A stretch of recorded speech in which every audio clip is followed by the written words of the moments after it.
Bonsoir.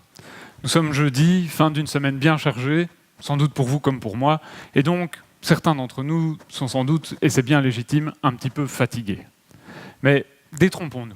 La fatigue que nous pouvons ressentir maintenant est incomparable à celle dont souffrent les 12 000 Belges atteints de sclérose en plaques. Cette maladie du système nerveux central, c'est-à-dire du cerveau et de la moelle épinière, est généralement diagnostiquée avant l'âge de 40 ans. Et comme elle est incurable et qu'elle affecte très peu l'espérance de vie, eh bien, la plupart des patients vont vivre la majorité de leur vie avec cette maladie. Ça peut paraître un peu surprenant, mais le symptôme numéro 1 de la maladie, c'est en fait la fatigue.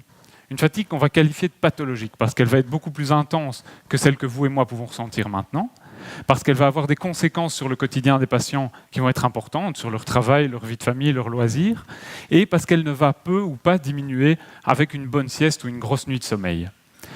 On ne comprend pas encore très bien les mécanismes de cette fatigue liée à la sclérose en plaques, mais on sait qu'ils sont différents de ceux de notre fatigue dite physiologique. Ce que l'on sait aussi, c'est que les patients qui sont atteints de sclérose en plaques vont être déconditionnés sur le plan physique. Alors, qu'est-ce que ça veut dire ? Ça veut dire que si vous prenez un groupe de patients atteints de sclérose en plaques, même au stade très initial de la maladie, des patients avec très peu de symptômes visibles, et que vous les faites courir les 20 km de Bruxelles contre d'autres personnes du même âge et du même sexe, eh bien moi, je parie toute ma fortune sur ceux qui n'ont pas la maladie. Alors, j'ai pu montrer dans ma thèse qu'il existe un certain lien entre ce déconditionnement physique et la fatigue des patients. Alors vous allez me dire, c'est très simple, il suffit de les faire bouger, de leur faire faire de l'exercice pour améliorer leurs conditions physiques et hop, disparue la fatigue.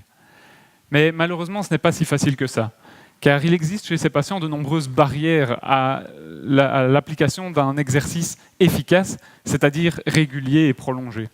Il y a la fatigue dont je viens de parler, mais aussi des douleurs, des problèmes cognitifs qui vont interférer avec leur capacité de s'organiser, des problèmes de mobilité, etc. Alors que peut-on faire pour ces patients ?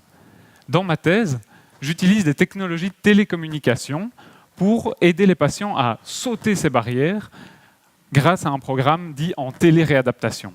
C'est-à-dire que grâce à une plateforme Internet, des applications smartphone, des outils connectés comme des montres de sport, les patients ont l'opportunité de recevoir un programme d'exercice et de s'organiser selon la fluctuation de leurs symptômes et leur emploi du temps pour réaliser ces exercices au mieux dans le temps.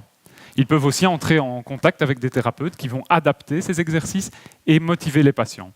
Le fait de pouvoir suivre leur progression est aussi un point fort de ce type d'approche. Ça va leur permettre de rester motivés.